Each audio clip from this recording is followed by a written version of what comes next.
Hey guys, it's Andy from Estella's Revenge, and I'm trying to catch up on book tags. So I'm here today with the Fire Drill book tag created by Liz from Liz Loves Literature. And if you haven't subscribed to Liz's channel, you really need to, because she is one of the funniest booktubers around. And this is an awesome original tag. So the rules of the Fire Drill book tag: you have to imagine that your house is on fire. What books would you grab to take with you? And they have to be books that you can carry in one hand. So you can't get a wheelbarrow, you can't throw them out the window. You have to choose the books that you would take out of your house in a fire. So I've chosen an armload of books, and let's talk about what I would take with me. Number one, you have to have a graphic novel. And another rule to this is that if you're going to take a series, you only take one book from that series. So this is my series book.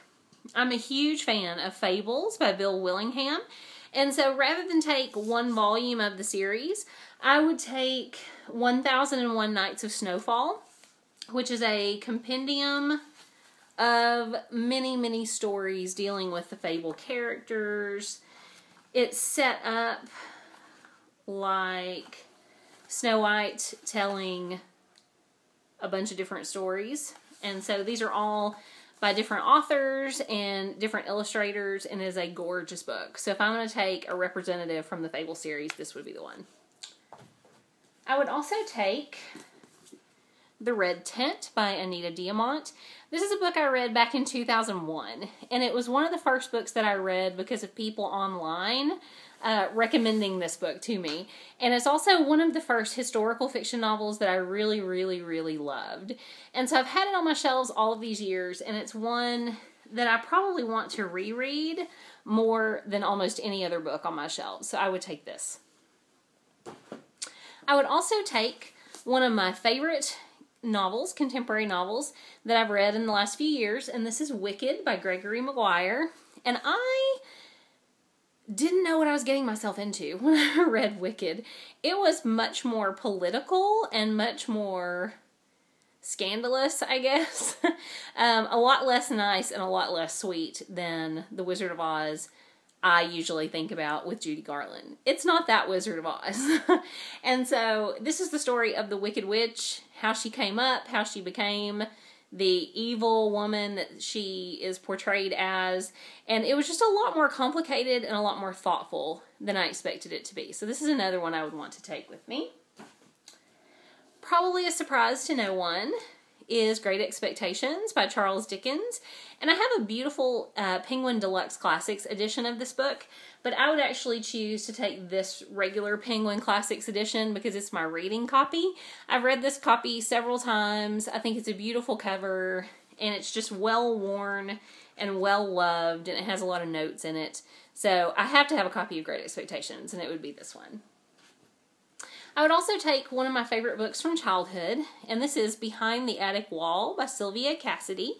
And I might have been 9 years old when I started reading this book. I've read it many times over the years, but it's about a lonely orphan girl who moves into an estate, and she starts to hear voices behind the walls, and it's these talking dolls, which sounds really creepy, but for her is like a savior because she's so, displaced and lonely and all that, that these dolls become her best friend. And I loved this book.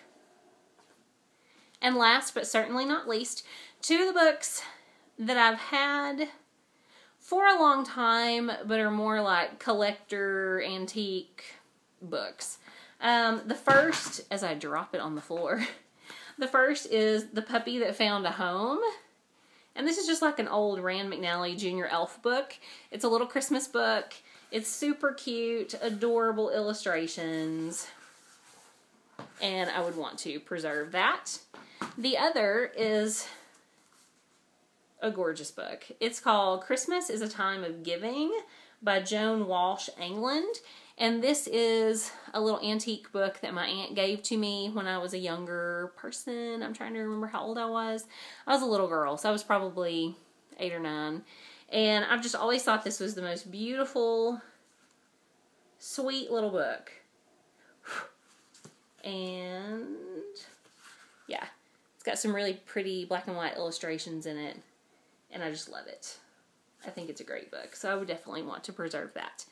So If you haven't done the fire drill book tag, I would love to know which books you would grab if you had to leave your house in a hurry.